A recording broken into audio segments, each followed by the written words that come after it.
आज यूट्यूब खोलो, Instagram open करो या टीवी देखो, दो ही नाम चर्चा में है, कॉमेडियन समय रैना और पॉडकास्टर रणवीर अलाहाबादिया। अब वो क्यों, वो तो हम सब जानते ही हैं। Would you rather watch your parents have sex every day for the rest of your life? क्या हो गया रणवीर भाई को? Or would you join in once and stop it forever? Join in? What the fuck, man?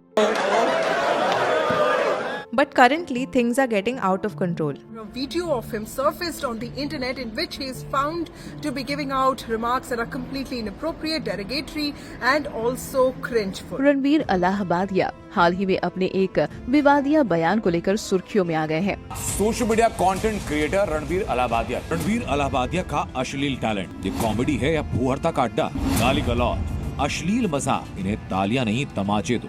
Comedian Sunil पाल ने ये request की है कि इन कॉमेडियंस को 10 साल की जेल होनी चाहिए। ये सब कॉमेडियन कहना बंद करें आप प्लीज, ये एज गुड एज आतंकवादी है। नेशनल कमीशन फॉर वुमेन ने भी समय रैना और रणवीर अलाहाबादिया को समन भेजा है, जिसकी हियरिंग 17 फेब को होगी। महाराष्ट्र साइबर सेल ने इनके अगेंस्ट केस फाइल की है। अथॉरिटीज ने शो के पहले एपिसोड से लेकर अब तक के लगभग 30 गेस्ट्स को समन्स भेजा है। इनफैक्ट पिछले 24 घंटे में हर एक पॉलिटिकल पार्टी के लीडर्स, असम के सीएम से लेकर महाराष्ट्र के सीएम, बहुत भद्दे तरीके से कुछ चीजों को कहा गया है, प्रेजेंट किया गया है, ऐसा मुझे भी पता चला है, जो बिल्कुल गलत है। फ्रीडम ऑफ स्पीच सभी को है, लेकिन हमारी फ्रीडम वहाँ समाप्त हो जाती है जब हम किसी और के फ्रीडम पर इंक्रोच करते हैं, और इस प्रकार का इंक्रोचमेंट ये ठीक नहीं है। यहाँ तक कि एक्टर्स, सिंगर्स और यूट्यूबर्स ने इसे क्रिटिसाइज किया है। मैं ना यार एक पॉडकास्ट में जाने वाला था अभी, जो Beer Biceps, and we cancel that, क्योंकि आपको पता है कि वो कैसी पैथेटिक थिंकिंग है। तो मैंने भी वो एपिसोड देखा है, बहुत ही वाहियात, बहुत ही अजीबो किस्म की उसमें गालियां दे रहे हैं, माँ बहन की गालियां दे रहे हैं, गंदे गंदे वर्ड बोल रहे हैं। Really shocking and disgusting.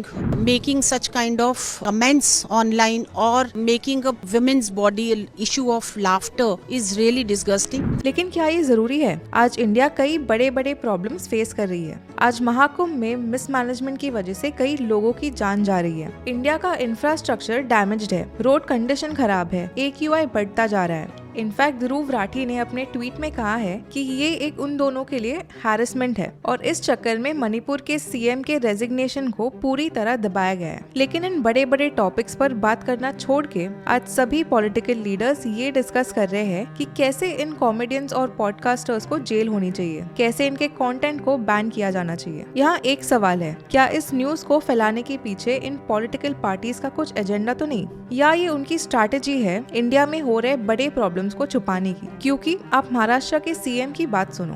हमने अश्लीलता के भी कुछ नियम तैयार किए हैं, अगर उनको कोई पार करता है तो ये बहुत गलत बात है। या ऑल इंडिया सिने वर्कर्स एसोसिएशन का ये लेटर देखो, जहाँ पर वो डिमांड कर रहे हैं कि इंडियाज गॉट लेटेंट बैन होना चाहिए, क्योंकि इस पर इनअप्रोप्रिएट चीजें बोली जाती है, अब्यूजिव लैंग्वेज यूज होती है जो यूथ को नेगेटिवली इन्फ्लुएंस कर रही है। लेकिन मेरा दोनों से एक सवाल है, व्हाट अबाउट OTT प्लेटफॉर्म्स? आज ऑल्ट बालाजी, उल्लू, MX प्लेयर जैसे कई OTT प्लेटफॉर्म्स हैं जो वल्गर, अब्यूजिव या semi pornographic content openly promote कर रहे हैं। इनफैक्ट अगर आप इंस्टाग्राम पर देखोगे तो हर 2-3 रील्स के बाद एक वल्गर कंटेंट होता है। इन कंटेंट से यूथ इन्फ्लुएंस होकर गलत कदम उठाने लगी है, but nobody is uttering a single word. अब हम ऐसा नहीं कह रहे कि जो स्टेटमेंट्स बोले गए थे वो सही थे, क्योंकि आज की यूथ इन इन्फ्लुएंसर्स को अपना रोल मॉडल मानती है। रणवीर को तो क्रिएटर्स अवार्ड भी मिल चुका है। नाउ माय पॉइंट इज, उन्होंने माफी मांग ली है, उन्होंने साफ कह दिया है कि उन्हें कॉमेडी का उतना नॉलेज नहीं है और उनका जोक भी किसी ब्रिटिश शो का कॉपी है। लेकिन क्योंकि समय रैना का फेम इतना ज्यादा है, इस वजह से ऐसा हो सकता है कि कई यूट्यूबर्स अब इस मुद्दे पर बिना समझे बात कर रहे हैं। ये रणवीर अलाहाबादिया समय रैना के शो के अंदर जाके माँ बाप को लेकर इतनी गंदी बातें करता है। बेकसूर लोग जेल के अंदर जाते हैं, इन जैसे लोग शो बनाते हैं। शरीफ माँ बाप के शरीफ बच्चे जिन्होंने छोटा से बड़ा किया, निकल लो पहली फुर्सत में निकल। अधर्म के कार्य को आप ये नहीं कर सकते कि अधर्म कर लो क्योंकि चलता है। क्योंकि AIB के समय भी यही हुआ था। एक टाइम पर AIB इतना फेमस था, लेकिन कुछ कंट्रोवर्सी हुई और वो शो बंद हो गया। तो ऐसे में क्या इंडियाज गॉट लेटेंट बंद होना चाहिए? वेल, इस पर शो के कंटेस्टेंट्स ने भी अपने ओपिनियंस दिए हैं। वो जस्टिफाई करने नहीं आया हूँ कि वो चीज सही थी या गलत थी जो रणवीर अलाहाबादिया ने बोली। मैं ये वीडियो इसलिए बना रहा हूँ क्योंकि जब मेरे पे किसी ने बिलीव नहीं किया था, मैं हर जगह से रिजेक्ट हो रहा था, like MTV Hustle, 1 minute rap challenge, ओहो सीन चेंज, तब समय भाई gave me an opportunity to prove myself. तो आप बताओ, सब कुछ एनालाइज करने के बाद आपको क्या लगता है, क्या बड़े बड़े प्रॉब्लम्स को इग्नोर करके इस प्रॉब्लम को इतना ज्यादा लाइमलाइट देना जरूरी है? ऐसे ही और वीडियोस देखने के लिए चैनल को सब्सक्राइब करना मत भूलना। Thank you for watching.